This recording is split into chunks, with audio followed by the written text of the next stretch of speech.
है। तो ये बीच वाले को किसी और कलर का कर देते हैं। तो ये L1 है, नहीं ये L1, L2, L3 और एक लाइन लेते हैं, मान लो ऐसे भी है L4। इसका slope let's M1, M2, M3 and M4। इनके स्लोप्स में रिलेशन लिख सकते हो, किसका स्लोप ग्रेटर है, किसका स्लोप लेस होगा। तो इन सारे लाइंस में सबसे ज्यादा स्लोप किसका रहेगा? M1 सबसे ग्रेटर रहेगा या M4? ये M4 आएगा ना इसका। अच्छा M4 वाले हाथ ऊपर करें। ओके M1 वाले हाथ ऊपर करें। काफी लोगों ने कभी नहीं किया, तो ठीक है M1 सबसे ग्रेटेस्ट रहेगा। क्यों ऐसा? थोड़ा बहुत ट्रिग्नोमेट्री पढ़ा है हमने। करेक्ट, स्लोप पॉजिटिव नेगेटिव के भी तो देखना पड़ेगा ना। अगर लाइन हॉरिजॉन्टल एक्सिस से 90 से कम एंगल बनाएगी तो tan थीटा पॉजिटिव आएगा, और अगर 90 से ज्यादा एंगल बनाएगी तो tan थीटा, सेकंड क्वाड्रेंट का tan थीटा नेगेटिव होता है।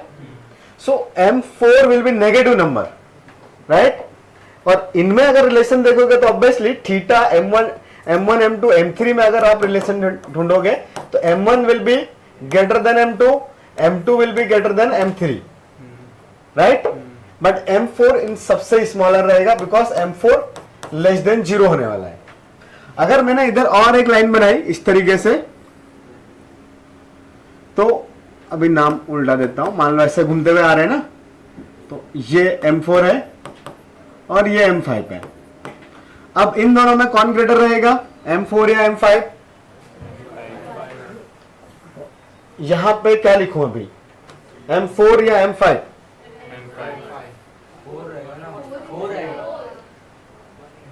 इन सब में सारे लाइंस में सबसे ज्यादा स्मॉलर वैल्यू किसका है? M5, बिकॉज ऑफ मैग्नीट्यूड तो M5 का ग्रेटर रहेगा, बट ज्यादा नेगेटिव रहेगा ना। जैसे आपने अगर हॉरिजॉन्टल एक्सिस से कंपेयर किया तो लेट्स हॉरिजॉन्टल एक्सिस यहां कहीं पे था, ऐसा लेट्स एक्स एक्सिस था, तो ये थीटा आएगा एक, ये लेट्स थीटा 4 है और एक थीटा 5 आएगा। So magnitude of tan theta 5 greater रहेगा, नंबर्स में वो ग्रेटर दिखेगा बट नेगेटिव साइन के साथ, करेक्ट। तो ज्यादा नेगेटिव रहेगा तो और लेस हुई ना वैल्यू, सो M5 सबसे स्मॉलर रहेगा। तो यहां पे M4 और देन M5। ये ऑर्डर समझ में आता है? ओके तो अब आप कोई भी दो लाइंस ले लोगे तो दो लाइंस के बीच में दो एंगल्स हैं। अगर ये थीटा है तो ये कितना आएगा बताओ? बहुत जल्दी बता दिया। लाइन का टोटल एंगल 180 होता है ना, तो अगर इधर एंगल थीटा है तो इधर कितना आएगा? 180 माइनस थीटा। तो अभी हम लोग ढूंढने वाले हैं ये अक्यूट एंगल, पर अब अक्यूट और ऑब्टूस भी मिलेगा। तो tan थीटा की वैल्यू पॉजिटिव अगर आएगी तो थीटा का वैल्यू किस रेंज में हुआ? फर्स्ट क्वाड्रेंट इधर थर्ड क्वाड्रेंट ना। हाँ बट लाइन के साथ थर्ड क्वाड्रेंट तो बनेगा नहीं, ओनली 0 से 90 के बीच में अक्यूट एंगल आएगा, और दूसरा वाला 90 से ग्रेटर रहेगा तो उसका tan थीटा नेगेटिव। तो अगर स्लोप का वैल्यू पॉजिटिव है देन लाइन एक्स एक्सिस से अक्यूट एंगल क्रिएट करेगी, और अगर स्लोप का वैल्यू नेगेटिव है देन ऑब्टूस। तो एक्स एक्सिस कुछ ऐसा दिखता है ना, तो अगर ऐसा लाइन है तो इसका स्लोप कैसा आएगा? पॉजिटिव, और ऐसा वाला लाइन है तो ये ऑब्टूस एंगल हुआ तो स्लोप नेगेटिव। ये सब चीजें मैं भी 10th में थोड़ी बहुत देखी होगी, ऐसा कंपैरिजन वाला था क्या? ओके ठीक है, चाहो तो ये डायग्राम बना के बस इतना लिख लो, उसके बाद एंगल वाली चीज लिख रहे हैं। यहां पे जस्ट एक ये relation between the different slopes, ये इतना सा चीज लिख लो, ये वाला पार्ट, ताकि याद रहे कि कौन लाइन ऊपर रहेगी और कौन सी लाइन नीचे रहेगी। समटाइम्स मल्टीपल लाइंस को आपको साथ में बनाने की जरूरत पड़ती है। सो आपको आइडिया लगना चाहिए किस लाइन का स्लोप ग्रेटर है, किस लाइन का स्लोप लेस है, तो हम कैसे ड्रॉ करें।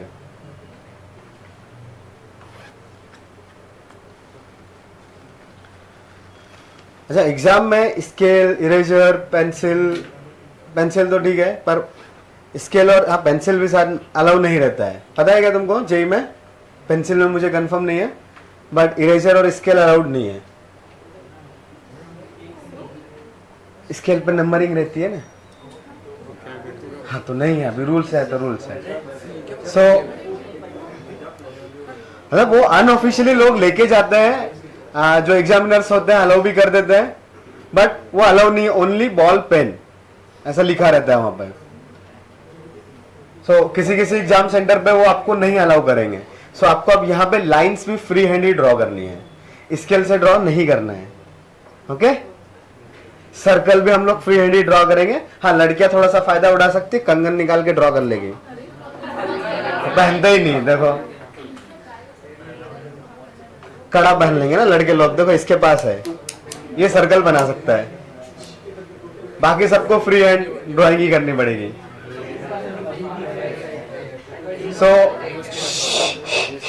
सो क्लास में भी स्केल यूज नहीं करना है।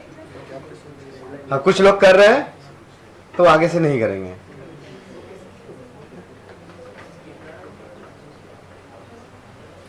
चलो अगला चीज है अब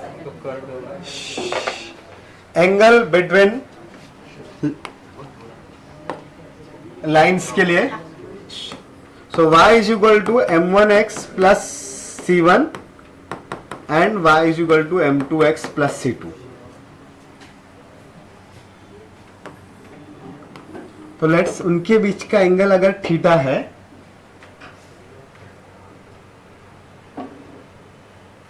थोड़ा और अच्छे से बता देते ना, ये कुछ एक्स एक्सिस है, मान लो ऐसे दो लाइंस बनेगी, ये एंगल थीटा है। ओके, बड़ा ही आसान सा फॉर्मूला आएगा अभी।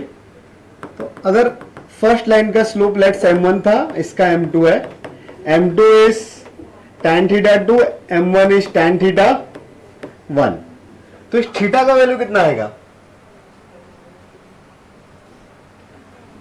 m1 का वैल्यू tan थीटा 1 है, so the angle of this line from the positive direction of x कितना होगा? अब नहीं समझता क्या? सिंपल सा है, ये एंगल कितना होगा? चलो ये बताओ, ये एंगल कितना होगा? थीटा 1। अरे काहे का 90 माइनस 1, क्या क्या बोल रहे हो? थीटा 1 बोल रहे हैं, वो भी एक इंसान ने, कोई थीटा 2 बोल रहा है, बाकी तो कुछ बोल ही नहीं रहे। नहीं समझता है ये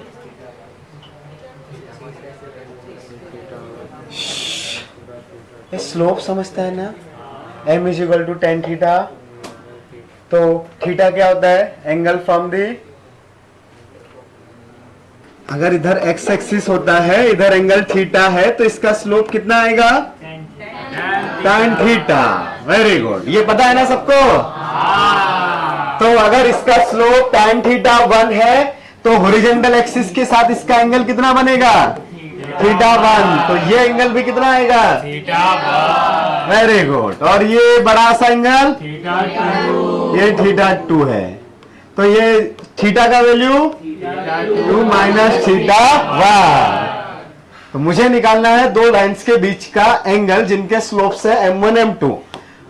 सो m1 अगर tan थीटा 1 है और m2 अगर tan थीटा 2 है, देन अगर आपको डायरेक्टली थीटा 1 एंड थीटा 2 का वैल्यू पता है, देन आप डायरेक्टली ऐसा लिख लोगे, theta will B theta 2 minus theta 1।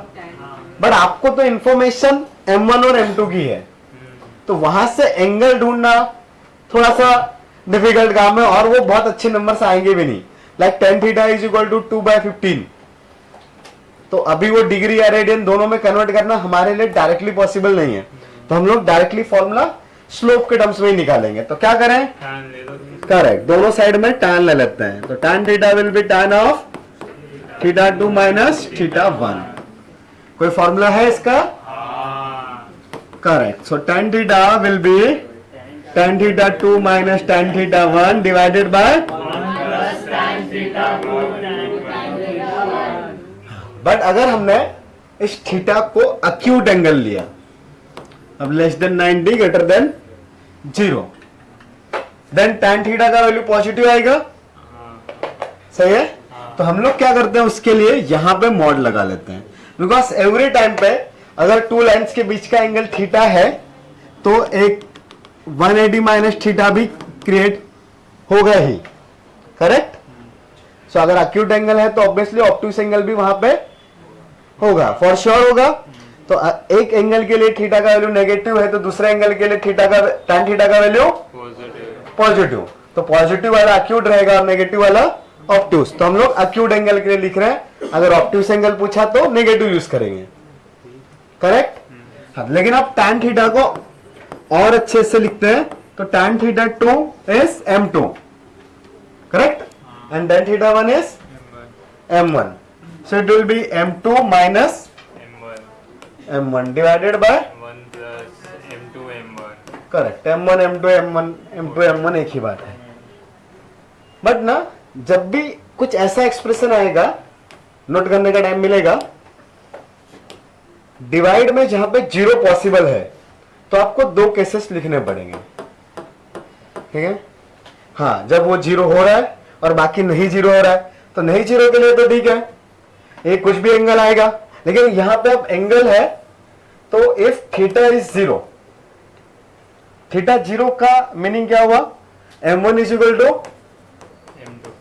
m2 ना भाई, theta equal to zero means difference between angles of two line zero, तो दोनों सेम हो गया ना, तो दोनों स्लोप सेम हो गई। तो अगर स्लोप सेम होगी तो लाइंस कैसे बनेगी, करेक्ट, तो लाइंस विल बी पैरेलल। ये ऐसा पैरेलल का साइन है, पता है ना।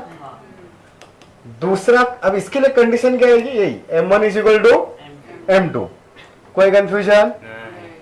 सेकंड केस है, थीटा का वैल्यू 90 डिग्री है, तो नीचे जीरो क्रिएट हो जाएगा, करेक्ट, डिवाइड वाला चीज जीरो होना चाहिए, बिकॉज tan 90 तो नॉट डिफाइंड है, तो नॉट डिफाइंड बोलूं मैं, या cot 90 अगर लूंगा मैं, सो cot 90 will be 1 by tan 90, और ये कितना होगा, जीरो। सो इसका रेसिप्रोकल जीरो होना चाहिए।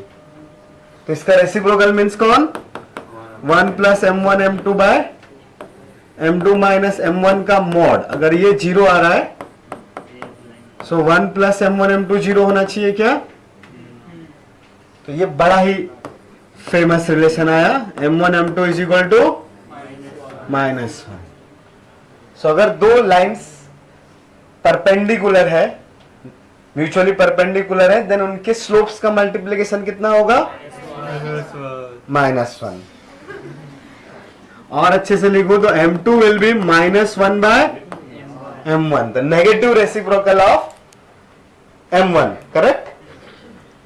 कोई कंफ्यूजन, तब पहले नोट कर लो, फिर और पैरेलल वाली कहानी पे बारे में बात करेंगे। पहले इतना नोट करो, कोई कंफ्यूजन नहीं है ना अभी जो पढ़ा। ये फॉर्मूला है, उसको हाईलाइट करके लिख लेते हैं, ये लर्न करके रखना है तुमको, बाकी सब डेरिवेशन था, ये है फॉर्मूला।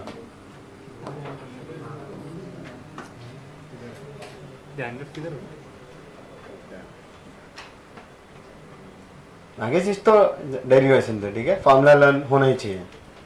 लिख लिया, कुछ डाउट है,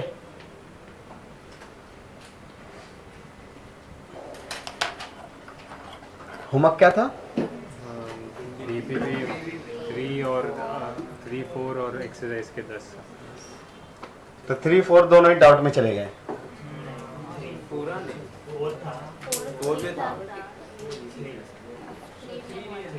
थ्री में बहुत डाउट्स है, 3 लोकस है, ओके, देखते हैं लोकस कर लेंगे लास्ट में।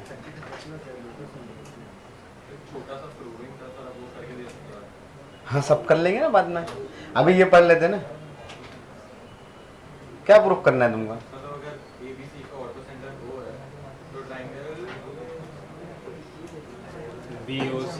ABC का ऑर्थो सेंटर वो है, तो BOC का ऑर्थो सेंटर ये होगा। अरे वो तो 90 डिग्री है, 2 मिनट का है। नो,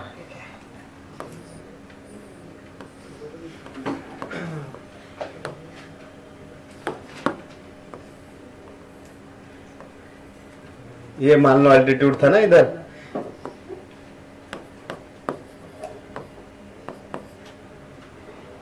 AB पे अल्टीट्यूड आ रहा है C से CD, CD पे बताओ B से कौन सा अल्टीट्यूड आ रहा है,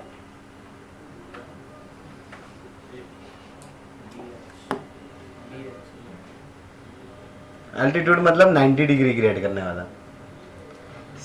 बी से अगर मैं एल्टीट्यूड ड्रॉ करूंगा डीसी पे, हाँ ये 90 डिग्री दिख रहा है ना ये, तो यही लाइन एल्टीट्यूड है। तो दूसरे वाले के लिए यही एल्टीट्यूड आएगी, तो ए इज दी इंटरसेक्शन। नहीं समझा, अच्छे से करते हैं, रुक जाओ, पहले ये लिख लो फिर कर लेंगे। ओके,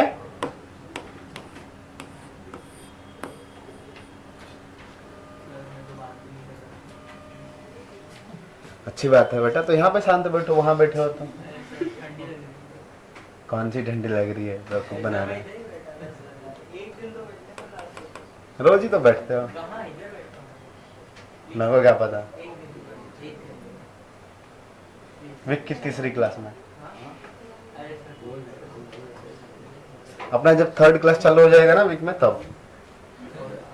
अभी 2 होता है ना, थर्ड भी होगा बाद में होगा, अगले साल, अगले साल होगा 12th में। एडवांस का लेक्चर होता है ना अलग से।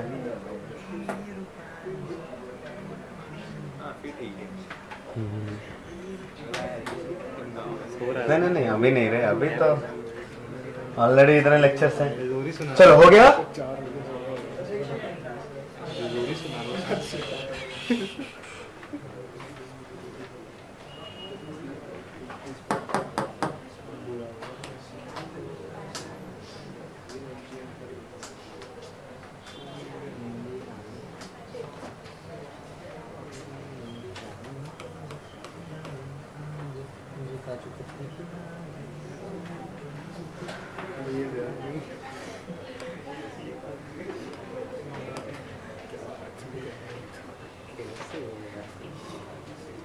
क्या डाउट है बेटा? ये वाला tan 90 is tending to infinity। सो इतने सारे कैलकुलेशन में से आपको 3 चीजें याद रखनी है। tan theta is equal to m2 minus m1 by 1 plus m1m। फिर for parallel lines m1 is equal to m2। The second, for perpendicular lines m1 m2 is equal to -1। हाँ, बस ये 3 चीजें आपने लर्न कर ली तो सीख गए चीजें आप यहाँ की, ठीक है। तो अब लेकिन अगर मेरे पास 2 लाइंस का स्लोप सेम है, तो अगर लाइन से है a1x plus b1y plus c1 equal to 0 और a2x प्लस b2y प्लस कुछ और ले लो c2 इक्वल टू 0, तो पहले लाइन का स्लोप कितना आएगा? Let's m1 equal to minus a1 by b1 और m2 b2। तो अगर ये दोनों इक्वल है then minus a1 by b1 equal to a2 by b2 ना। फॉर पैरेलल लाइंस लिख रहा हूं मैं, नेगेटिव नेगेटिव कैंसिल। और थोड़ा अच्छे से देखो तो a1 bye a2 is equal to b2। तो ये कोएफिशिएंट्स का रेशियो अगर सेम है देन लाइंस कैसे होगी? पैरेलल। नोट करके लिख लो ये भी। If a1 by a2 is equal to b1 by b2 then the lines will be parallel।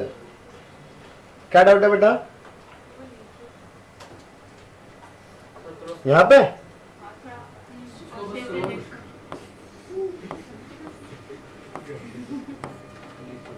और फिर ये नेगेटिव नेगेटिव कट किया था।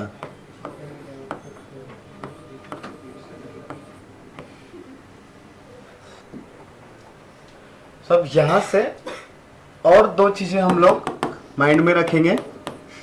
अगर आपके पास कोई लाइन है ax plus B Y plus C and हमें रिक्वायरमेंट आ रही है पैरेलल लाइन सपोज करने का, तो पैरेलल लाइन सपोज करेंगे तो स्लोप सेम रहेगा। स्लोप मीन्स a और b का रेशियो ना, माइनस a बाय बी। सो जो नया लाइन आएगा उसमें भी तो a और b सेम चाहिए। तो हम लोग अगर पैरेलल लाइन सपोज कर रहे हैं then we can consider ax plus B Y, but यहाँ पे आप c कुछ और चाहिए तो c1 ले सकते हैं। करेक्ट? तो लिखो नोट करके if we need to suppose a parallel line, तो हम सपोज करने के लिए सबसे आसान फॉर्म में ले रहे हैं ना, मतलब इक्वल भी तो आएगा ना, रेशियो आएगा तो ठीक है ना, कॉमन निकाल के C1 बाय वो कर ही दिया। हम तो सबसे आसानी काम करेंगे, इसलिए ax प्लस बी वाई ही ले लेना। अगर मान लो जो ऑप्शन है उनमें वो नहीं है तो ऑटोमेटिकली सी वाला चीज भी किसी फ्रैक्शन में आ जाएगा, सिंप्लीफाई हो ही जाएगा। So if you need to suppose a parallel line, then we will consider ax plus B Y plus C1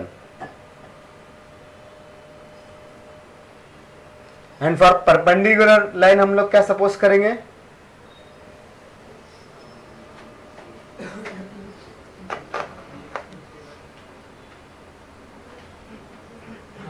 बताओ परपेंडिकुलर के लिए x plus minus b negative भी तो आएगा ना, minus bx plus ay plus c1. and if we need to suppose a line perpendicular to the given line, if we need to suppose a perpendicular line to the given line, if we need to suppose a perpendicular line to the given line, then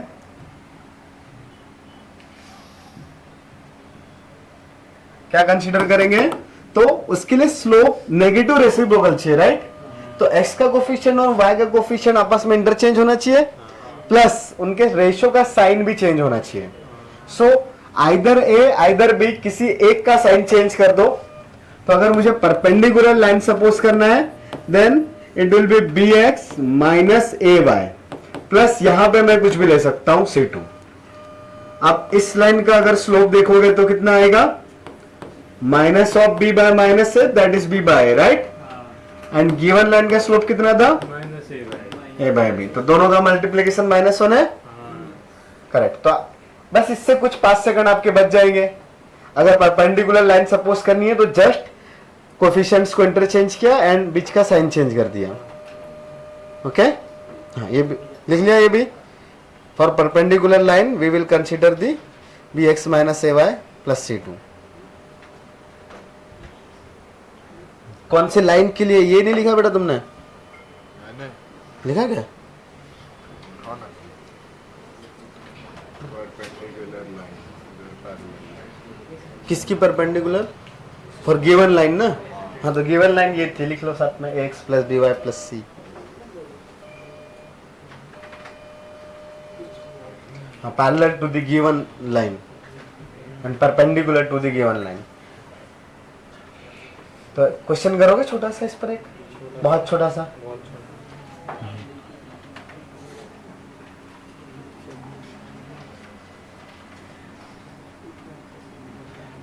find the equation of a line parallel to the, find the equation of a line parallel to the 2x plus 3y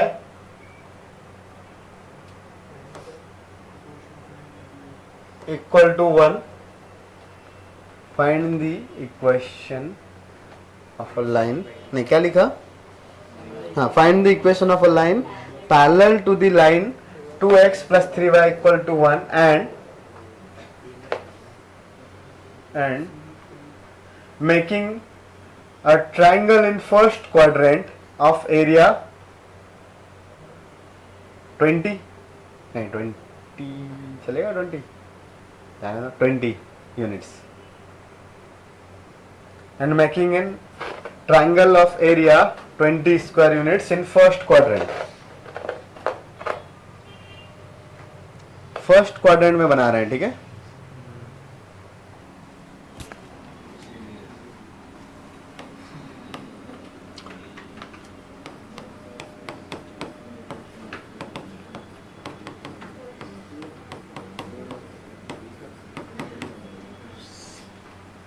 So the first step is suppose a parallel line. So we can consider 2x plus 3y equal to c. Now area with the coordinate axis ना। सो ये line coordinate axis को कहां पे cut करेगी, सो x intercept कैसे निकालते हैं,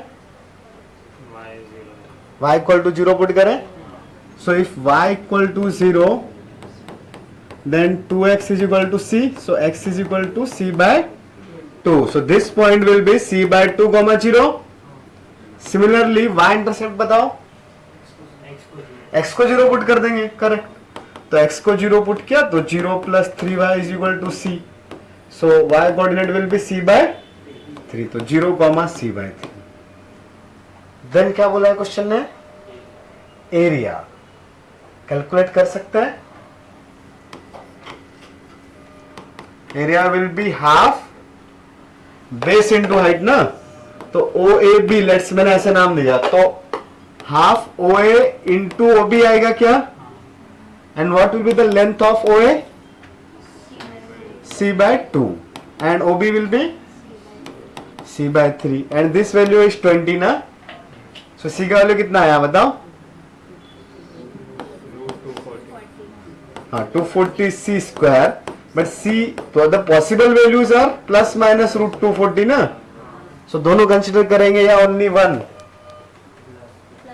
plus. क्यों प्लस वाला, yes correct. But c should be positive, so only c is equal to root 240.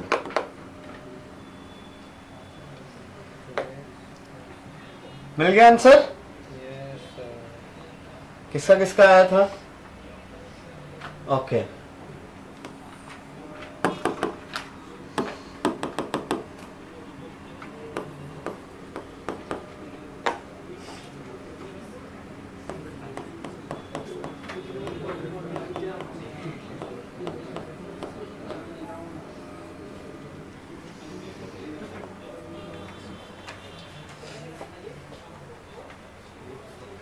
बस सॉल्व करने में प्रॉब्लम है, मतलब नंबर ऑफ क्वेश्चंस जो घर पे बहुत देर में सॉल्व होता है, 10 मिनट में एक क्वेश्चन हो रहा है, ओके. और वो भी होगा या नहीं पता नहीं. कुछ तो कॉमन चीज है. पहला तो जितना क्लास में पढ़ाया जा रहा है उतना इंफॉर्मेशन तो आपको हमेशा होना ही चाहिए. तो आप नोट्स कितनी बार रिवाइज करते हो, जैसे अभी सीक्वेंस इन सीरीज खत्म हो गया, तो ट्रिग्नोमेट्री तो बहुत ही अलग है, उसके तो 50 बार फॉर्मूलास पढ़ लोगे तब भी 100% गारंटी नहीं है याद हो जाएंगे, ठीक है. हाँ मतलब इतना बार पढ़ना पड़ेगा. ट्रिग्नोमेट्री 50 तो ज्यादा बोल रहा हूं मैं, पर 15-20 टाइम्स तो आपको ट्रिग्नोमेट्री के नोट्स रिवाइज करने पड़ेंगे, तब जाके आपको क्वेश्चंस का पैटर्न समझ में आएगा. तो बस सीरीज का लेते हैं, सीरीज नॉर्मल टॉपिक था, तो उसके नोट्स कितनी बार रिवाइज कर लिए, 5 टाइम्स किसने किसने किया है, okay. 3-4 times, 3 times, 4 times, okay. Either 1 times या 2 टाइम्स.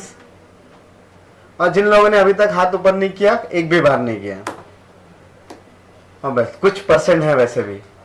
सो 3-4 टाइम्स तो एटलीस्ट अभी तक हो जाना चाहिए था, क्योंकि 1-2 बार टेस्ट में आया. तो आपको ना जब भी सॉल्विंग करने बैठ रहे हो, एक वीक में जब आप पढ़ रहे हो ना, स्टार्टिंग में आपको एक मतलब एवरी वीक में एक बार ये टॉपिक रिवाइज कर लेना चाहिए.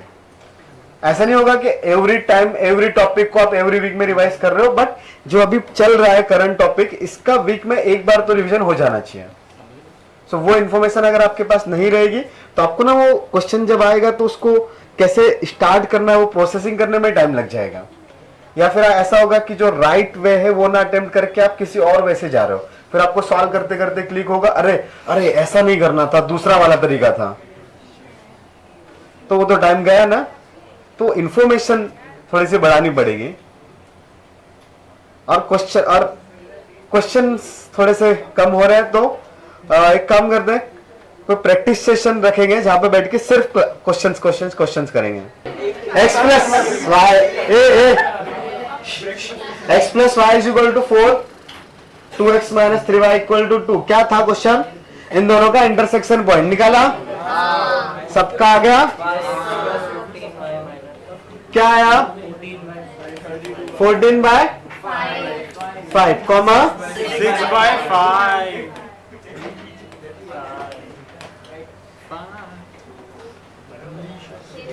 बरोबर है, सही है, बरोबर. Second last, third last bench क्या हुआ बेटा, कोऑर्डिनेट्स अलग आ रहे हैं तुम्हारे, मतलब x की वैल्यू क्या करते हैं, तो ऊपर वाले में 3 का मल्टीप्लाई करते हैं, तो 3x plus 3y equal to 12। Intersection point निकालते आता है ना, हाँ सर। हाँ, देन दोनों को ऐड कर देंगे, so it will be 5x plus 0 equal to 14, so the x will be 14 by 5। Avneesh crazy चुप रहने का, तो गया एंड देन यहाँ पे सब्स्टिट्यूट करो, then y will be 4 minus x, that is 6 by 5. So intersection point is 14 by 5 comma 6 by 5 and the slope कितना है बताओ, -1/3। perpendicular to the y is equal to 3x ना, so the slope will be -1/3। इसमें किसी को problem है, problem नहीं है। Very good. देन इक्वेशन क्या आएगा, y minus 6 by 5 is equal to -1/3 into x minus 14 by, ये 14 by 5 था ना पॉइंट, जी सर। तो बस आंसर आ गया यार, बस बाकी क्रॉस मल्टीप्लाई कर लो। चलो अगला question, find the angle between the lines.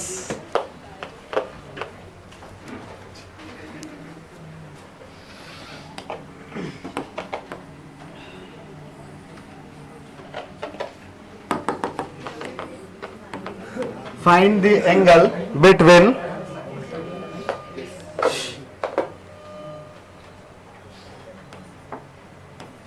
two x minus 3y equal to 5, 4x plus y is equal to 6. Goswami. Angle between the lines.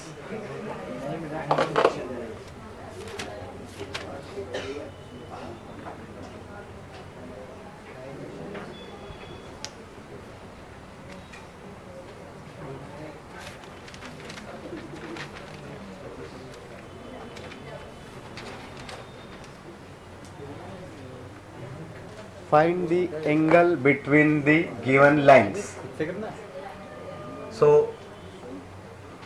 कौन सा फॉर्मूला यूज करेंगे गोस्वामी बताओ,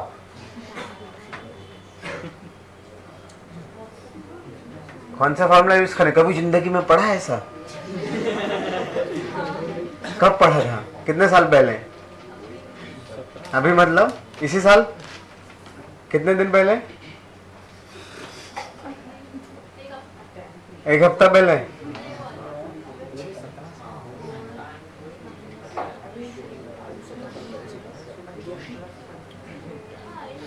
एक हफ्ता हो गया।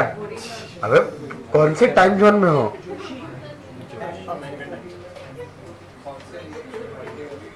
हाँ कोई दूसरे यूनिवर्स में है वो,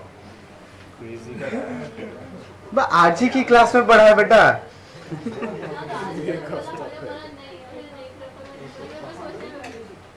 कौन सा फॉर्मूला बताओ,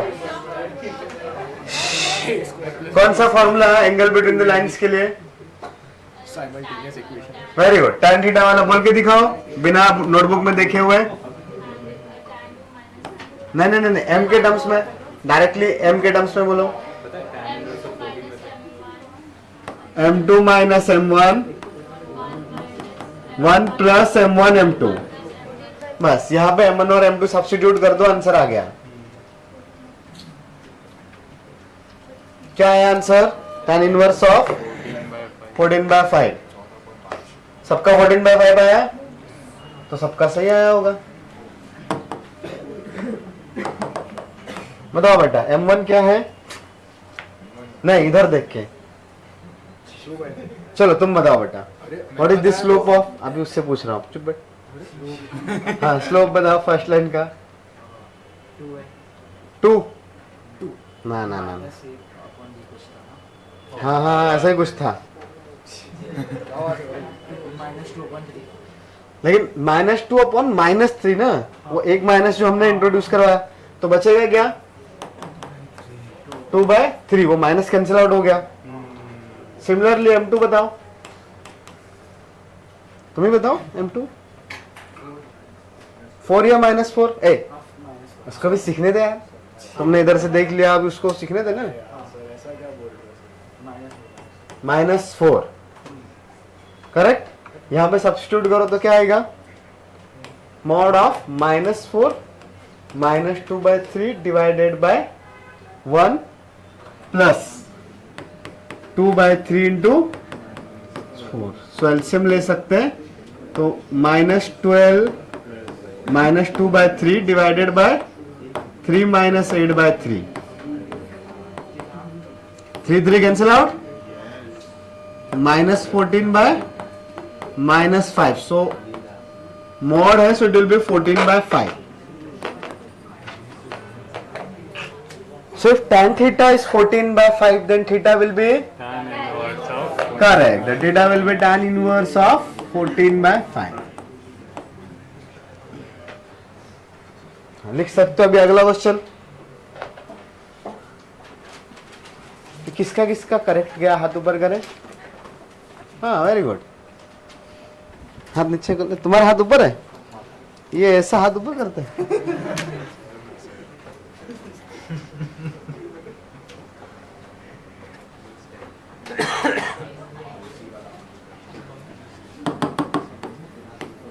लिखो, if the line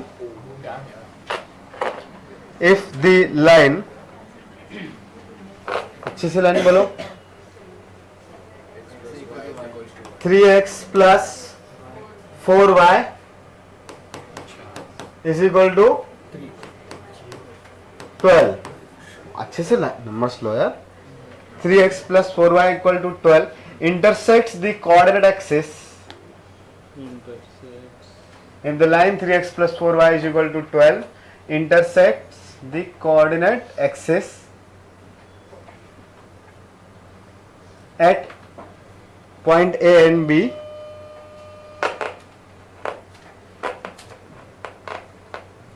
intersects the coordinate axis at point A and B, then find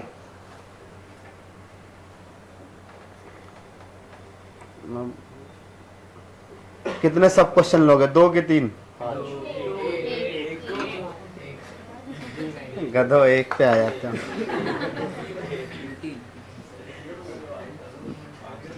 then क्या लिखा है, then find perpendicular bisector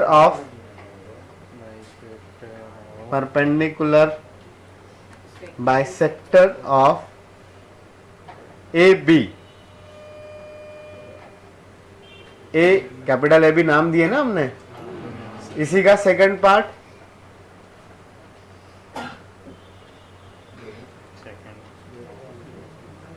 median of all medians of triangle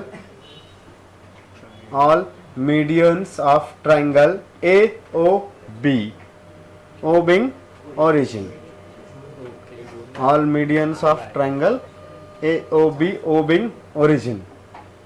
और कुछ है, अभी 2 ही कर लो, फिर अगले क्वेश्चन में लेंगे। So if y is 0, yes, x is 4, and if x is 0, then y is, sorry, so x intercept and y intercept तो आपको पता चल गए, it's 4,0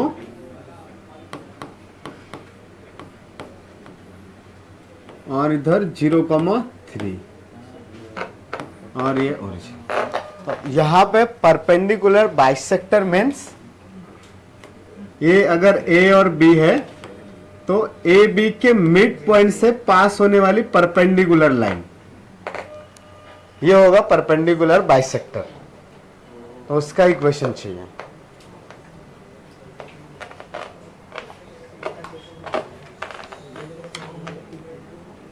परपेंडिकुलर लाइन है ना, तो 4x - 3y आएगा ना, स्लोप तो परपेंडिकुलर ही रहेगा ना। 6y होगा, तुमने 2 के मल्टीप्लिकेशन में गलती करी, एलसीएम लेने में। परपेंडिकुलर वाले का स्लोप 4/3 आ गया 6, तो फिर सही है। और ऑल मीडियंस भी आ गई। ओके चलो, तो मैं भी ट्राई करता हूं। किसका किसका आंसर आ गया, हाथ ऊपर करें। 1 2 3 4 5 6 7 8 9 10, हाथ नीचे करो। 11 ऑल पार्ट्स ना, ऑल मीडियंस और सब कुछ आई ना। पहला वाला आया नहीं नहीं, ये कंसीडर नहीं होंगे 10। थोड़ा सा टाइम और ठीक है, दिया। मतलब मेरे को भी ना तो तुम्हारा नाम क्या है? कृषांक। हो गया, मीडियंस भी आ गई। Okay all done. मीडियंस क्या है बताओ। हाँ देख लो, किसी ने नहीं किया है। आदित्य, क्या है मीडियंस की इक्वेशन बताओ। 4y is equal to 3x, 8y plus 3x is 12, or 2y plus 3x is 12 6 की 12 2y plus 3x is 6 है, तुमने गलती करी। देखते इसका 12 आ रहा है, देखते हैं इसने, पता नहीं। नहीं पैरेलल तो नहीं आएगी ना, मीडियंस तो अलग अलग है। नहीं, बाकी दो एग्जैक्ट सेम आई दोनों की। थर्ड इक्वेशन में इसका 12 आया, तुम्हारा 6 आया, तो इसने गलती किया होगा। y 0 डाल देना। हाँ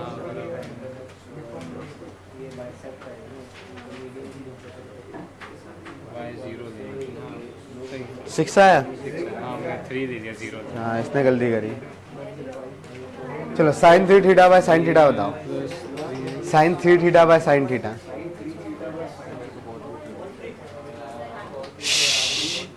3 minus 4 sin square theta. In terms of cos 2 theta. In terms of cos 2 theta. Sin square theta.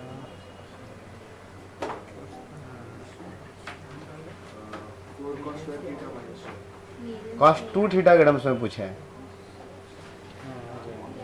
2 cos 2 theta minus 1. 2 cos 2 theta minus 1. इसको फॉर्मूला जैसा याद रखना, लिख लो लास्ट पेज पे। Sin 3 theta by theta. Sine 3 theta by sine theta and cos 2 theta by cos theta, दोनों ही formula जैसा याद रख लेना। ये हुआ sine 3 theta by sine theta. cos 3 theta by cos theta भी साइड में लिख लो और एज ए फॉर्मूला लर्न करना। क्या? हाँ, अभी तुमने लिखा sine 3 theta by sine theta ना, एक और cos 3 theta by cos theta, इन दोनों का एज ए फॉर्मूला याद रख लो इन टर्म्स ऑफ 2 थीटा, बड़े काम आते हैं। 2 cos 2 theta. एडवांस में भी पीवाईक्यूज में है, मेंस में भी है। तो सही आया बेटा ये।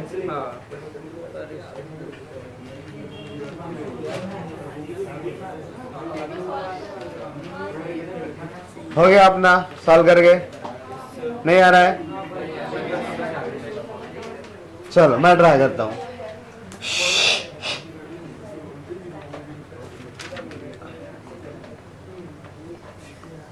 ओ भाई, आगे बैठ के बातें नहीं करना है। हाँ अभी हम डिस्कस कर रहे हैं, चलो। तो सबसे पहला क्वेश्चन क्या था? Perpendicular bisector. So the perpendicular bisector means mid point से जाने वाली परपेंडिकुलर लाइन ना। So what is the A is 4,0, ये सबका आया। एंड बी कितना है? जब भी ना एक्सिस के या ओरिजिन के आसपास की ज्योमेट्री रहेगी, आप ट्राई करो कि आप ड्रॉ कर लो, थोड़ी सी चीजें जल्दी क्लिक होती है। Okay, so the first task is कि इस लाइन का इक्वेशन चाहिए। तो लाइन के इक्वेशन के लिए क्या क्या रिक्वायर्ड होता है बताओ? Slope and point. So perpendicular bisector means ये मिड पॉइंट होगा क्या? सो इन दोनों का मिड पॉइंट निकाल सकते हैं। ए और बी का कितना आएगा? 4 + 0/2, 2, 3/2। नाउ स्लोप भी तो निकालना पड़ेगा। सो अगर ये ए बी का स्लोप m1 है तो परपेंडिकुलर लाइन का स्लोप अगर m2 है तो m1 m2 is equal to -1 and m1 कितना है बताओ? The slope of given line is -3/4। Directly यहां से आएगा ना -3/4। तो देन m2 कितना हो जाएगा यहां से 4/3। और पॉइंट तो पता है ना आपको, let's this point is m। Okay, so equation of line passing through the M and having slope equal to 4/3 will be the required perpendicular bisector, right? So क्या आएगा? perpendicular bisector of AB, y minus the point is 2,3/2, so y minus 3/2 is equal to 4/3 times of x minus 2। बस हो गया। और simplify कर सकते हो आप क्रॉस मल्टीप्लाई करके। ऐसे ही किया था सबने। ओके, सेकंड चीज है आपके पास मीडियंस। सो मीडियंस क्या होती है? A line joining vertex and mid point of opposite side.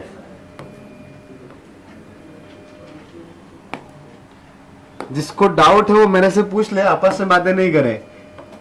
Third bench, बेटा क्या डाउट है पूछो। तो क्या डिस्कस कर रहे हो? मेरे से करो। तुम्हारे कारण पूरा क्लास डिस्टर्ब होता है ना।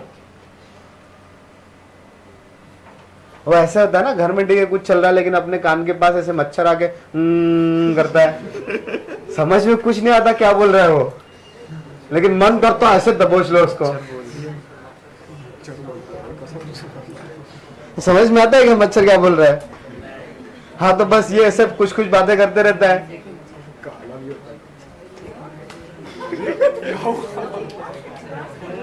ये मीडियंस दिखाई दे रही है तीन। लेट्स ये एम एम और कोई एक पॉइंट ले लेता है आर।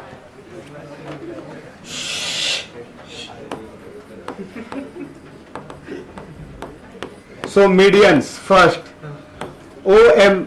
ओ एम का इक्वेशन लिख सकते हैं क्या? बताओ बेटा, ओ एम का इक्वेशन कैसे लिखेंगे? ओम ओ क्या है? 0,0। एम कौन है? 2,3/2। तो 2 पॉइंट से पास होने वाली लाइन का इक्वेशन लिख सकते हैं। तो y minus 0 is equal to 3/2 minus 0/2 minus 0 into x minus 0। यहाँ पे 2 पॉइंट्स है 0,0 and 2,3/2। So line passing through the origin and 2,3/2 will be, बस इतनी सी जो लिखी है, that is y is equal to 3/4x। ये हो गया मेरे पास फर्स्ट मीडियन। कोई कंफ्यूजन? अच्छा, बाकी के मीडियंस निकालने के लिए मुझे और पॉइंट्स चाहिए। तो सेकंड मीडियन, ये ए का पॉइंट तो पता है, आर क्या आएगा? R will be the midpoint of O and B, so it will be 0,3/2। तो इक्वेशन ऑफ OR लिख सकते हैं क्या? सेकेंड इक्वेशन ऑफ OR नहीं, sorry AR। So AR will pass through the 4,0 and 0,3/2। तो इन दोनों से पास होने वाली लाइन का equation y minus y1 equal to क्या होता है बेटा बताओ? 2 पॉइंट से पास होने वाली लाइन का इक्वेशन। अच्छा, m तो नहीं है, 2 पॉइंट्स है। अब बताओ, बिल्कुल ही नहीं पढ़ते यार तुम लोग तो। अबे देख बेटा, ऐसा नहीं है कि मैंने पढ़ाई नहीं करी या तुम पहले भी नहीं हो कि जिसको मैं पढ़ा रहा हूं, बहुत सालों से पढ़ा रहा हूं ना। तो तुम जितने बहाने सोच सकते हो उससे ज्यादा मैंने सुन रखे होंगे। फिर और मैंने भी कभी तो पढ़ाई करी थी, तो कितना टाइम मिलता है कितना नहीं मिलता है सब पता है। अभी एक साल में भी अगर मैंने मान लो ऑन एवरेज 300 बच्चे भी पढ़ाए तो 8 साल में कितने हो गए? ज्यादा पढ़ाए। पहले 2 साल पहले तो मैं नासिक में था, तो वहां पे तो एक ही बेंच में 210 बच्चे थे। तो बच्चों की काउंटिंग पर मान लो 300 बच्चे, ठीक है, मान लो अपने यहाँ के हिसाब से 300 बच्चे, तो 8 साल में कितने हुए कैलकुलेट करो। देख तो इतने तो मिनिमम बढ़ा लिया ना मैंने, बहुत कम हो गया यार, ये तो इससे तो बहुत ज्यादा बढ़ा रखे हैं। 200 है तो मतलब उनमें से मतलब आईआईटी कौन कौन बहुत सारे गए हैं, बहुत सारे मतलब ऑलमोस्ट सारी आईआईटी से मिल जाएंगे। तो मतलब इन सब में से कोई एक ऐसा स्टूडेंट है जो आपका एकदम फेवरेट है, मतलब इसका नाम कभी भूल ही नहीं सकते। हाँ बहुत सारे हैं, कौन है? सब आईआईटीज में ही है। अभी आईआईटी बॉम्बे सीएस में है, कुछ इसी में है। एक मतलब सबसे फेवरेट एक सानिका नाम की बच्ची, सानिका। अब तो वो पास आउट हो गया, अभी वो मैथमेटिक्स ओलंपियाड में गई थी बाद में वो। फिर श्रावणी थी एक, ऑल इंडिया रैंक 180। अच्छे पढ़ते थे क्या ये लोग सर? अच्छे पढ़ते थे? हाँ मतलब अच्छे पढ़ते थे ना, ऑब्वियसली ऑल इंडिया रैंक अगर 180 लेके आएंगे तो अच्छे पढ़ेंगे ना। 180? और क्या। सर मास्टर क्लास में सबको पढ़ा? नहीं, एक और कोचिंग था इससे पहले, नहीं वो नाम नहीं बताते। बताओ ना सर। ए, तुम बताओ 2 पॉइंट्स का जाने वाली लाइन का इक्वेशन नहीं आ रहा तुमको, गधे। जल्दी बता, टाइम बर्बाद कर रहा है। अच्छा किसको किसको नहीं आता है भाई 2 पॉइंट्स से पास होने वाली लाइन का इक्वेशन, ईमानदारी से हाथ ऊपर करता हूँ। A line passing through the 2 points, किसको किसको नहीं लिखते आती। यस, एक तुम्हारा नाम यस ही है ना? एक बच्चा आता है equation of line passing through 4,0 and 0,3/2। हाँ तो बोलो। अच्छा हाँ, तुमको भी नहीं आता? ओके, 3 बच्चे, और कोई है?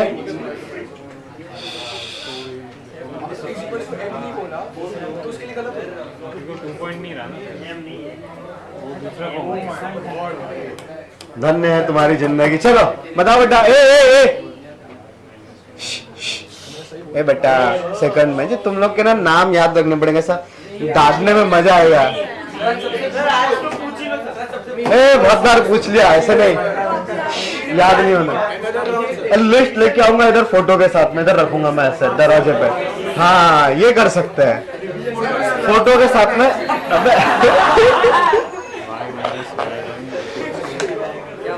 तुम्हारा नाम क्या है? हीरा। आंसर आ गए सारे? चलो तुम बताओ बेटा।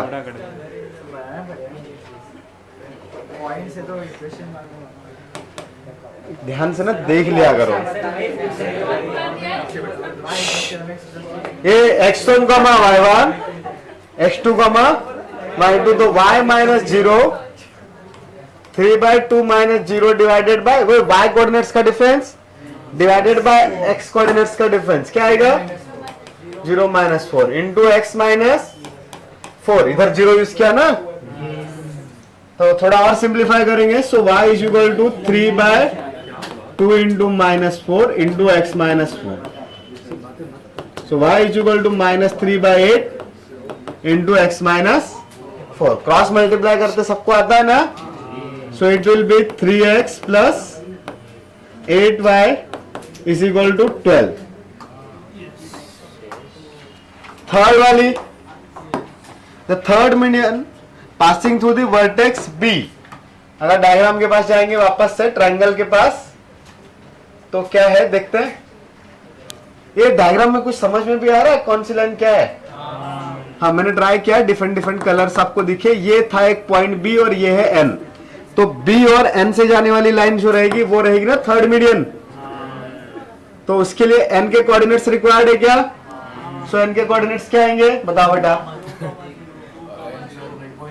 तो 0 और 4 का 2,0, तो 0,3 एंड 2,0 से पास होने वाली लाइन का इक्वेशन।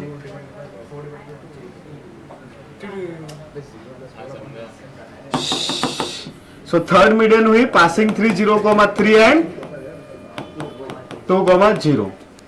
तो आप बताओ बेटा 2 पॉइंट फॉर्म में लाइन का इक्वेशन। अरे ऊपर ही देख के बताना है, नीचे क्या ढूंढने लगता है, ऐसा क्या है उधर? नहीं नहीं, यहां बताओ, मैं लिखूंगा, तुम सिर्फ दिमाग चलाओ। फॉर्मूला ही बोलो, जो तुम वहां लिखोगे ना वो मुझे बताओ यहाँ पे। y माइनस चुप, अबे बोलो बोलो, फॉर्मूला बोलो। y माइनस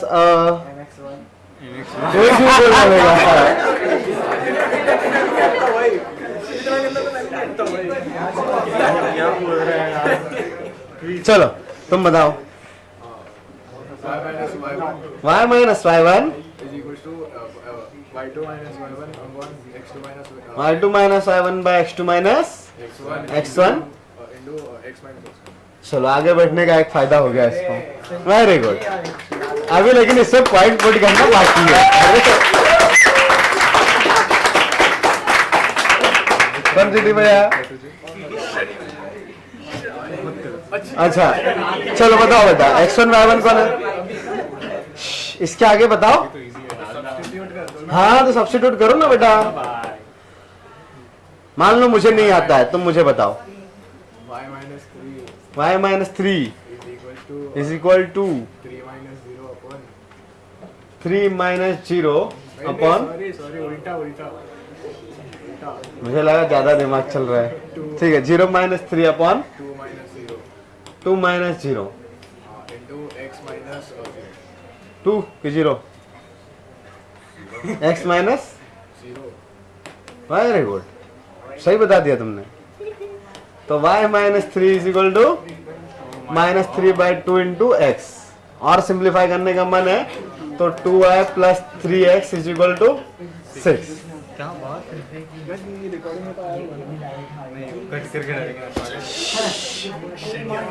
ए लिख लो जिसका नहीं आया था। एक कलर दिखाई दे रहा है पीछे से? ओके चलो नेक्स्ट क्वेश्चन लिखो।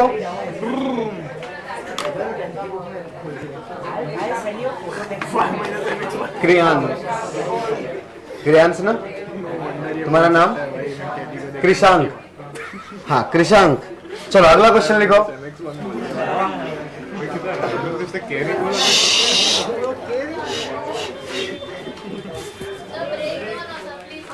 नहीं नहीं, अभी तक ब्रेक ही चल रहा था, ठीक है? तुम लोग ब्रेक डिजर्व नहीं करते हो, ठीक है? घर पे पढ़ते लिखते हो नहीं।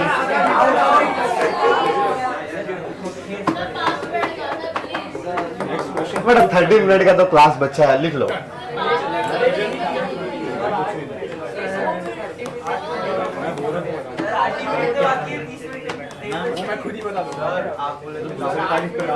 हाँ इस क्वेश्चन के बाद लिखो, find the ortho centre of the triangle ABC। Find the ortho centre of triangle ABC।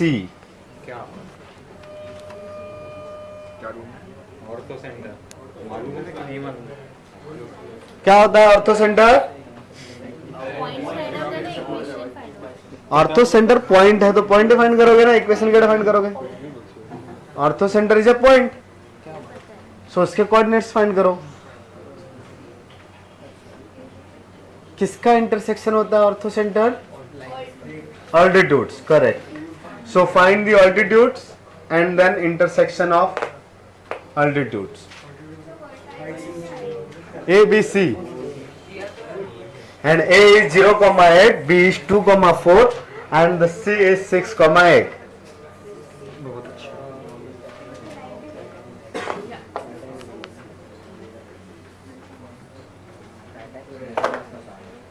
चलो किसका इसका आंसर आ गया? हाथ ऊपर करें। 1 2 3 4 5 क्या आया? 2,6 किसका किसका आ गया? तो सही आया, 2,6 इज द करेक्ट आंसर। सो मैं भी ट्राई कर लूं। आप क्या करते हैं ऐसे क्वेश्चंस में? सबसे पहले अगर एक्सिस या ओरिजिन के पास के कोऑर्डिनेट्स रहेंगे तो हम लोग ट्राई करते हैं, या कोई भी स्पेशल टाइप के कनेक्शन वाले कुछ कोऑर्डिनेट्स दिखे तो हम लोग सबसे पहले ग्राफ बनाने की कोशिश करते हैं। 50% टाइम आपको हेल्प मिलेगा, और अगर जेई का क्वेश्चन है specially for JEE mains then diagram से आपको काफी हेल्प मिलेगा। सो यहाँ पे देखते हैं क्या हो रहा है।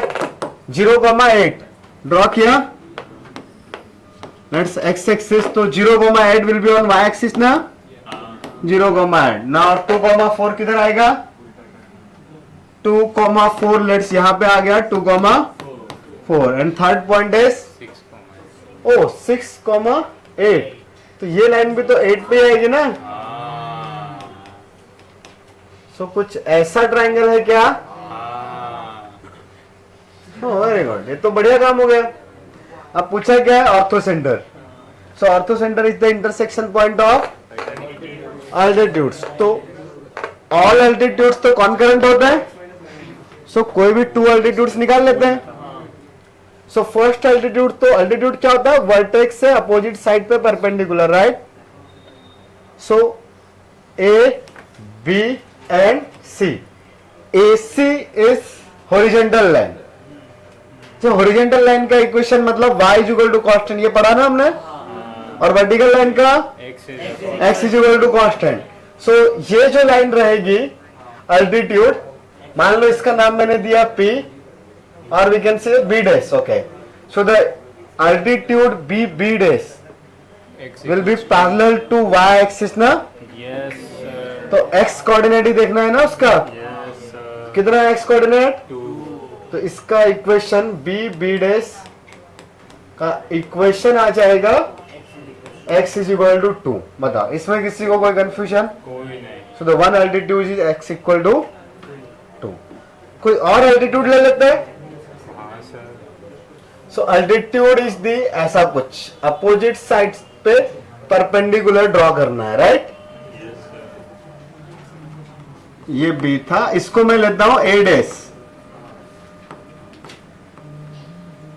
तो अभी मुझे चाहिए इक्वेशन A डैश का।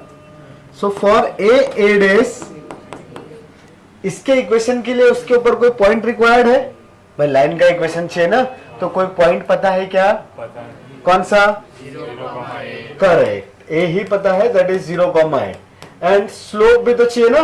जी sir, so slope of A dash कहां से निकाल सकते हैं? पहले BC का निकाल सकते हैं। ये BC के परपेंडिकुलर है, तो आप BC के स्लोप से m1 m2 is equal to -1 का यूज करके निकाल सकते हैं। जी सर, तो अगर BC का स्लोप m1 है और ये अगर m2 है, लेट्स मैंने यहाँ पे लिखा है m2, so m1 m2 should be -1। देख लो ठीक से, अभी हो ही गया, बस क्वेश्चन खत्म।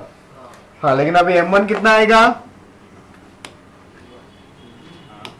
m1 बताओ। 1 आएगा सर। करेक्ट।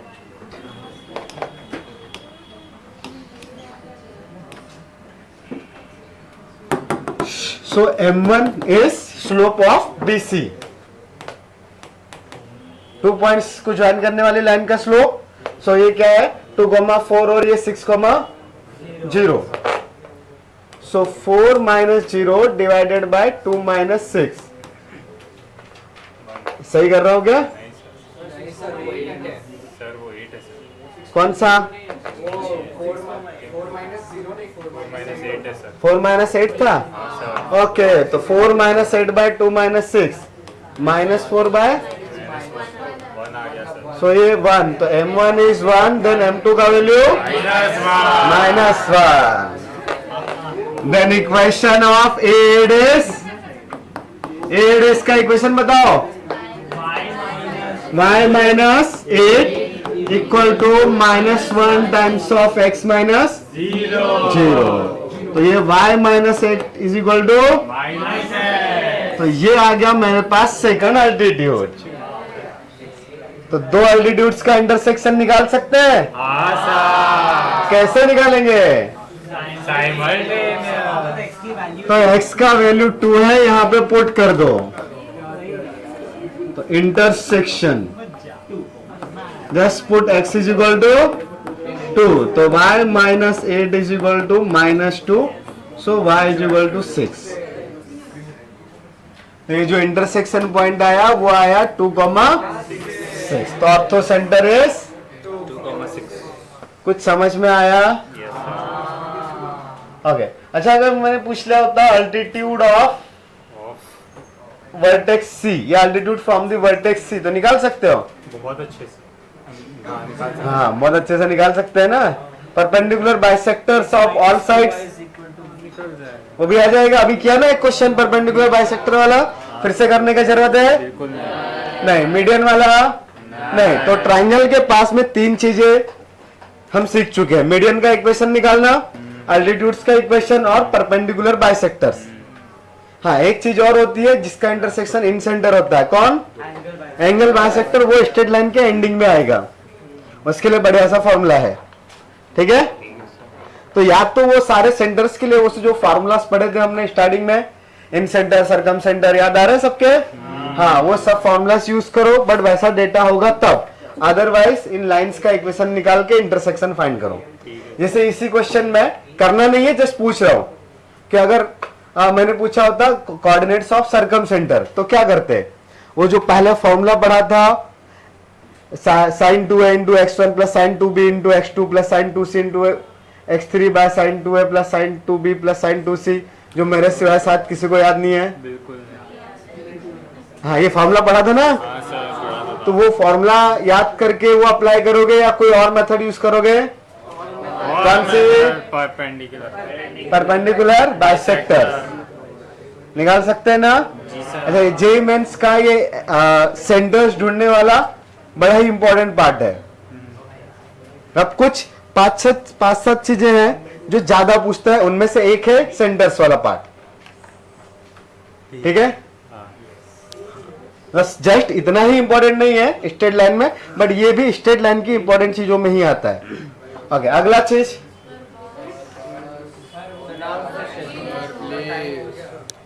बड़ा 2 बजे तक लेक्चर होता है ना। हाँ चलो लाओ। तो पहला डाउट्स तो ये ठीक है, थोड़ा कम बातें करा कर रहे हैं। इसमें पता नहीं गलत कर रहे हैं, मुझे वाइफ हो रहा है। कौन सा चीज बेटा, कौन सा चीज चेक करूं? अब ये जो वाइफ हो रहा है, ये जो तो कोऑर्डिनेट y4 आ रहा है तुम्हारा। Okay 0,8 2,4 6,8 very good. सो क्या किया तुमने? स्लोप m1 कौन है, किसका स्लोप है? हाँ BC का स्लोप m1 है। हाँ तो वो कितना आया? 1 करेक्ट। तो रिक्वायर्ड स्लोप विल बी -1, वो भी सही किया। तो 0,8 से पास होने वाली लाइन ये तो सही आई। नहीं नहीं हाँ हाँ हाँ हाँ परफेक्ट है, मेरी भी इक्वेशन वही आई। मैंने AC का लिया। AC का हाँ तो 8 - 8 इज 0 ना। तो x इज इक्वल टू हाँ तो ये लेकिन 0 है ना। किसका इक्वेशन निकाला तुमने? तो ओके AC का स्लोप कितना है बेटा? 0। तो इसका स्लोप कितना होगा? इन्फिनिटी 1/0। तो x is equal to constant, the equation of BQ will be x is equal to 2।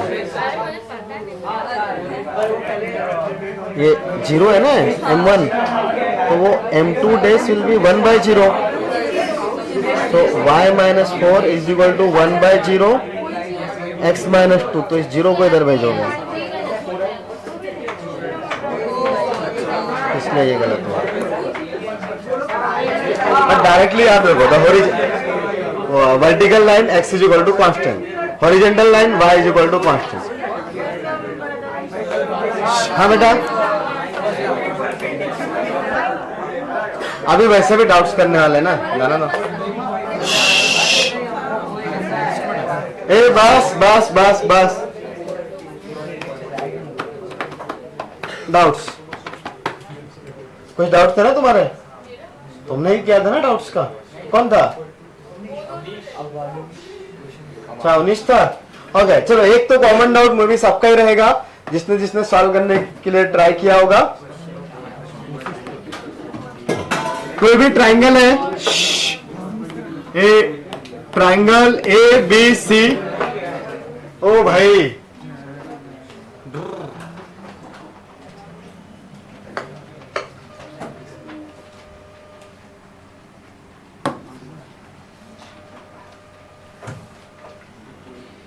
So altitudes का intersection is ortho centre. So the question है, अगर ऑर्थो सेंटर का यूज करके मैंने ट्राइंगल बनाया तो इस ट्राइंगल का ऑर्थो सेंटर क्या आएगा? लाइक ए बी सी का ऑर्थो सेंटर है H, then orthocentre of triangle B H C will be the vertex A. Correct. तो इसमें काफी लोगों को डाउट है, हम वही डिस्कस कर लेते हैं। यही डाउट था। सो अल्टीट्यूड क्या होता है? अपोजिट साइड पे परपेंडिकुलर ड्रॉ करते हैं। सो ये ट्राइंगल है बी एच सी। तो अल्टीट्यूड्स बताओ, अगर अक्यूट एंगल ट्राइंगल रहेगा तो यहां से अल्टीट्यूड ऐसे आएगा। ओके, अब अगर ऑब्ट्यूस एंगल ट्राइंगल रहा ऐसे, देन ए बी सी। सो सी से अल्टीट्यूड कैसे ड्रॉ होगा? करेक्ट, ए बी को एक्सटेंड करना पड़ेगा ना, और फिर यहां पे 90 डिग्री आएगा। बट एक ही जगह पे 90 आएगा ना, मोर देन वन पॉइंट पे तो 90 डिग्री क्रिएट नहीं हो सकता, एक ही सिंगल अल्टीट्यूड बनेगा ना। सो अब यहां पे अगर मैंने सी एच वाली लाइन देखी तो सी एच वाली लाइन के लिए ये बी से एक लाइन ड्रॉ हो रही है, दैट इज बी ए, और यहां पे 90 डिग्री रहेगा बिकॉज ये अल्टीट्यूड था। अल्टीट्यूड का तो कंडीशन ही यही है ना, अपोजिट साइड पे 90 डिग्री क्रिएट करेगा, या अपोजिट पॉइंट पे जहां पे इंटरसेक्ट करेगा वहां पे 90 डिग्री का एंगल रहेगा। सो ये एंगल 90 डिग्री है। तो ट्राइंगल बी सी एच, इसका अल्टीट्यूड थ्रू वर्टेक्स ए कौन है? खुद बी ए ना, B A itself is the altitude. समझ में आ रहा है? अच्छा, फिर सी से अल्टीट्यूड कौन होगा? 90 डिग्री किधर बन रहा है? तो सी ए ना, तो दोनों का इंटरसेक्शन पॉइंट क्या हुआ? ये खुद ए ना, तीनों का इंटरसेक्शन। ये तीसरा अल्टीट्यूड भी यही है अगर ठीक से देखोगे तो ए इज द ऑर्थो सेंटर। क्या बात। सो बी एच सी का ऑर्थो सेंटर कौन होगा? ए। तो फिर ये बताओ ए एच सी का ऑर्थो सेंटर कौन होगा? बी। करेक्ट। इसमें 2-3 क्वेश्चन है शायद। चलो और बताओ क्या डाउट है? कॉमन डाउट्स पूछ रहे हो ना, दिखाओ। हाँ, इधर भी DBB3 का क्वेश्चन 12, किसी का और डाउट है? इधर भी है ना बेटा मॉडल।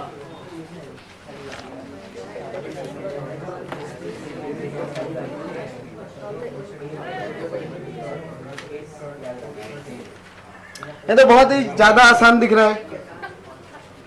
DBB3 का क्वेश्चन 12 बहुत ज्यादा इजी है।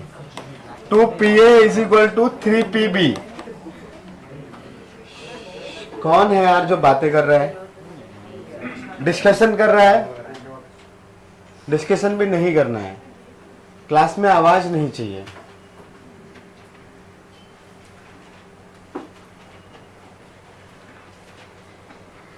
इसमें क्या दिक्कत है बेटा? ये किसको किसको आ गया? बस 2-3 लोगों को। किसको किसको नहीं आया? और बाकी लोगों ने होमवर्क नहीं किया।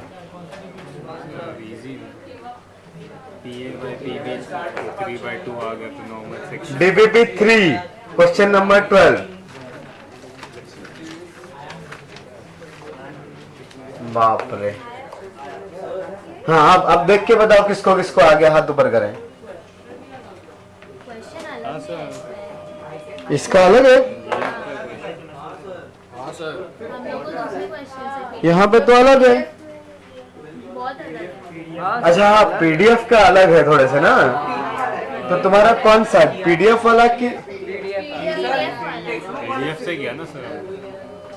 टेक्स्ट बुक वाला 15? अरे तो ये नहीं आया 15th वाला। हाइपर बोला यार, ऐसा एक क्वेश्चन करवाया था जिसका आंसर इलिप्स आया था। चलो, तो इसका जो 15th क्वेश्चन है वो शायद पीडीएफ का 12 क्वेश्चन है। तो given points A 0,4, B 0,-4 and the equation of the locus P such that AP minus BP का मैग्नीट्यूड is 6। यार ऐसा क्वेश्चन क्लास में किया था हमने, बस वहां पे एडिशन वाला किया था, उसका आंसर इलिप्स था, या यही किया था हाइपरबोला वाला, एलिप्स किया था। यहाँ पे सिर्फ करना क्या है, जिसका भी लोकस निकालना रहता है उसको क्या करते हैं, h, k। So let P is h, k and A is 0,4, B is 0,-4। तो ये दोनों डिस्टेंस निकाल सकते हैं। So the AP will be distance between A and P। तो h स्क्वायर माइनस के माइनस प्लस के माइनस 4 का स्क्वायर का रूट, और यहाँ पे दूसरा वाला पी बी, ये पॉइंट बी था, तो सेम ही आएगा, बस क्या होगा एच स्क्वायर करेक्ट के प्लस 4 का होल स्क्वायर। फिर इन दोनों को यहाँ पे पुट करेंगे। बट इरेशनल इक्वेशंस को कैसे सॉल्व करते हैं, हाँ, एक इरेशनल वाले टर्म को अपोजिट साइड में ले जाके ना, तो आपको यहाँ पे ये जो मॉड वाली इक्वेशन है आप इसको लिख सकते थे AP minus BP is equal to +-6। Then AP का वैल्यू कितना आएगा, ये +-6 प्लस BP, करेक्ट। अब यहां पे दोनों साइड स्क्वायर करेंगे,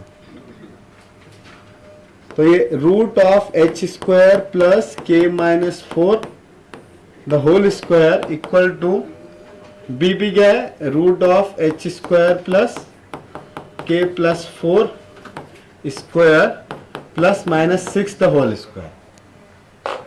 तो यहां से square root cancel out, h square plus k minus 4 the whole square equal to a plus b का होल स्क्वायर लगेगा ना, तो h square plus k plus 4 the whole square +-6 square, नहीं +36 ना, +-2 इंटू 6 12, 2ab आता है ना, इंटू रूट ऑफ ये पूरा h square plus k plus 6 का k प्लस 4 का whole square.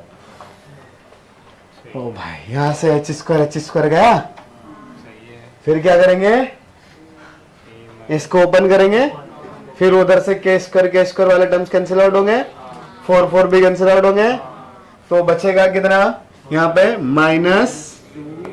-2 into 4 8 -8 into 2 16k -36 is equal to +-12 root of h square plus k plus 4 का होल स्क्वायर। ये आएगा ना, ओपन करते हुए सिंप्लीफाई करके ये आ जाएगा, ठीक है। फिर से कुछ सिंप्लीफाई हो रहा है तो 12 से डिवाइड कर देंगे, फिर दोनों साइड में स्क्वायर कर देंगे, तो आंसर आ गया। और बाद में h और k को x और y से लिख देंगे, आ गई इक्वेशन। बुक में जो 11 है भाई ना, कर तो सकते हैं।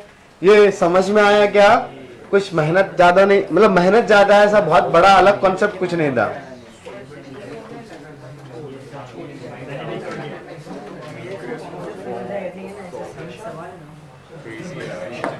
क्या है question, okay, question number 11 is,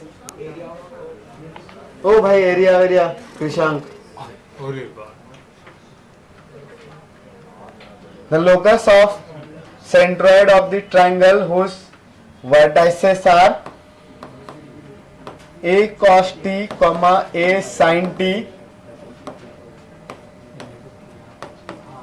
b sin t, minus b cos t and 1, 0. The locus of the centroid of the triangle whose vertices are this. A locus दे रखा है, साइन और कॉस दे रखा है, तो भाई sine square plus cos square का value कितना, बस वही ढूंढ घूम फिर के वही लेके आना है। सर मैंने किया था पर उसमें प्रॉब्लम हो गई। क्या क्वेश्चन में मिस्टेक लग रहा है, देखते हैं। एक इक्वेशन आया पर वो क्वेश्चन देख लेते हैं। सेंट्रोइड का कोऑर्डिनेट्स क्या सपोज कर लिए, h, k, then h will be the sum of x coordinates by 3 ना। तो क्या आ जाएगा बताओ, a cos t plus b sin t plus 1 divided by 3। तो यहां से और अच्छे से लिखूंगा तो 3h minus 1 is equal to a cos b plus b sin t। क्यों मैंने 3h माइनस 1 लिखा, बिकॉज वो साइन और कॉस को एक साथ लाके हटाना है ना, तो सिर्फ साइन और कॉस वाले टर्म्स को एक साइड रखा है, बाकी सारी चीजों को इधर लेके आया है। हमें पहले से पता है उनको सेग्रीगेट करना है, इसलिए हमने अभी कर लिया। सिमिलरली क्या आएगा, k equal to a sin t minus b cos t divided by 3। तो यहां से क्या आएगा, 3k इक्वल टू, ओके। तो ये दो इक्वेशंस है 1 एंड 2। इन दोनों इक्वेशंस का यूज करके आपको t को एलिमिनेट करना है। द पैरामीटर मतलब वो जैसे अपना पैरामेट्रिक फॉर्म का r है, तो वो r इज द पैरामीटर, वो कुछ अलग अलग होगा, उसको एलिमिनेट करना है। तो यहाँ पे t को एलिमिनेट करना है। तो साइन और कॉस है, तो सबसे अच्छा चीज क्या होगा, correct, squaring. Sine square plus cos square 1 होगा। तो ऐड करें कि माइनस करें, ऐड करेंगे, यहाँ पे प्लस और माइनस है तो वो ऐड करने पे चीजें एलिमिनेट होगी। चलो, तो इक्वेशन 1 का स्क्वायर प्लस 2 का square,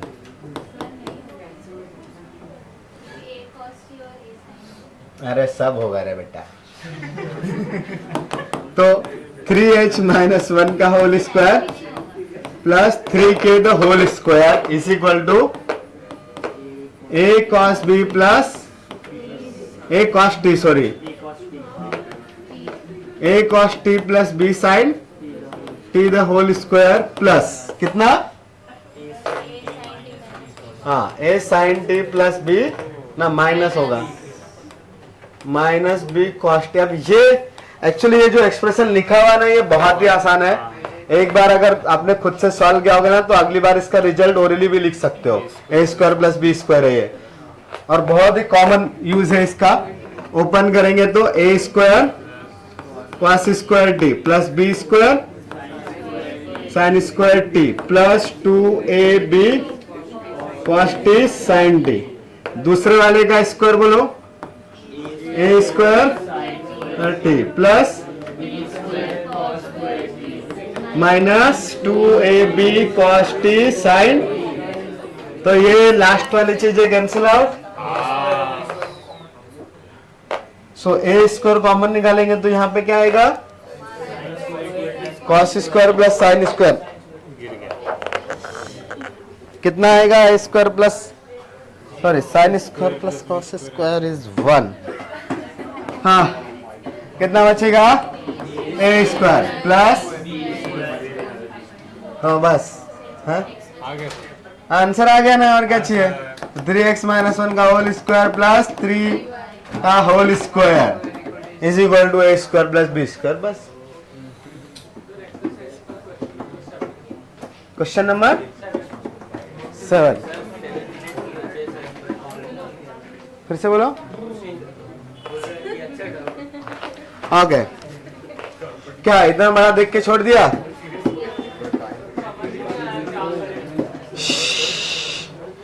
let ABC be a fixed triangle and P with a variable point in a plane of triangle ABC. Suppose ABC are length of the side BC CA AB.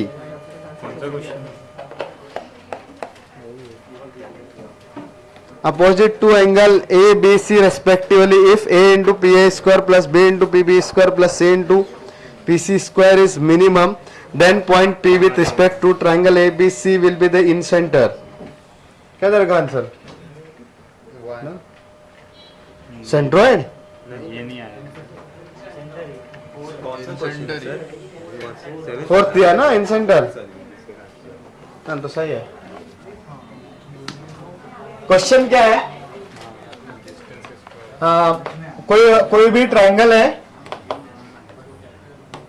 हाँ हाँ, ए B सी कोई भी triangle है।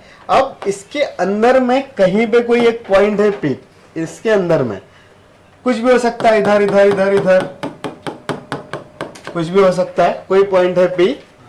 हमें ही identify करना है कि कौन सा P है, पर उसके लिए एक कंडीशन देके रखी हुई है कि अगर A के अपोजिट साइड हो गई A, B के अपोजिट साइड हो गई B, C के अपोजिट साइड हो गई C, वही general notation, then A into P A square. अब P कौन सा पॉइंट है, ये P, तो ये PA ये वाली लेंथ और A का मल्टीप्लीकेशन, फिर PB इंटू बी का मल्टीप्लीकेशन और C इंटू PC का मल्टीप्लीकेशन। तो इस लेंथ और इस लेंथ का मल्टीप्लीकेशन मिनिमम आए, पी स्क्वायर, हाँ मतलब सॉरी A इंटू उधर की स्क्वायर का लेंथ मिनिमम आए। तो अब उसके लिए तो अभी मैं कैसे बताऊं कि ये मिनिमम, तो ये पॉइंट P होगा क्या? The options are centroid, circumcentre, orthocentre and incentre. ठीक है, तो अब वैसे तो यहां पे ना ट्राइंगल की थोड़ी सी प्रॉपर्टीज यूज करते हैं हम लोग कि मिनिमम लाने के लिए ना ये लेंथ चाहिए, तो अब वो जो प्रॉपर्टीज हम लोग यूज करते हैं वो हमने नहीं पढ़ी और नहीं पढ़ने वाले हैं, बिकॉज वो प्रॉपर्टीज है सॉल्यूशन ऑफ ट्राइंगल की, और वो अभी मेंस और एडवांस दोनों के सिलेबस से हट गया लास्ट ईयर से। ठीक है, बट होता क्या दूसरे तरीके से भी देखेंगे लॉजिकली, ये वाला कुछ थीटा हमने सपोज कर लिया इधर इधर, तो इसका यूज करके ये लेंथ भी निकालते हैं, इसका यूज करके ये लेंथ भी निकालते हैं, और फिर इधर वाली लेंथ भी निकालेंगे, और फिर उन सबका वही कंबाइंड चीज करेंगे, तो वहां पे वो जो थीटा रहेगा उसके टर्म्स में चीजों को सॉल्व करेंगे। ठीक है, दूसरा एक तरीका होता है एरिया का यूज करके भी इन सब में रिलेशन निकालते हैं। ये 3 ट्रायंगल्स तो दिखाई दे रहे हैं, तो इन 3 ट्रायंगल्स में एक एक साइड तो सब में कॉमन थी, ए बी सी, मतलब बड़े ट्रायंगल की और छोटे ट्रायंगल की कुछ तो साइड्स कॉमन है, उसका यूज करके भी सॉल्व करते हैं। तो अब यहां से हमें आइडेंटिफाई करना है कि ये वाला चीज जो रहे कौन सा पॉइंट है। तो अभी मैं ऑप्शन से बता सकता हूं थोड़ा सा, अगर मिनिमम चाहिए तो, लेकिन मिनिमम में ना फिर से वो साइड स्क्वायर आया, तो साइड के स्क्वायर के लिए एक और चीज चाहिए, थोड़ा सा वेक्टर वाला एक चीज पढ़ा है तुमने, उसमें कोसाइन रूल पढ़ा होगा। कोसाइन रूल याद है क्या? क्या होता है? Cos theta equal to S, हाँ वो रिजल्टेंट वाला याद होगा ना, आर, तो R square is equal to A square plus B square, हाँ वो मैं -2abc कॉस थीटा वाला लिख रहा हूं। तो यहां से वो ये जो abc है वो लेंथ है, ठीक है, उसका यूज करके यहाँ पे एक रिलेशन निकालना है। लेकिन अभी वो रिलेशन में भी ना चीजें मतलब डायरेक्ट तो थोड़ा सा दिक्कत ही है डायरेक्ट लिखने में, क्योंकि सबके सिर के ऊपर से ही जाएगा।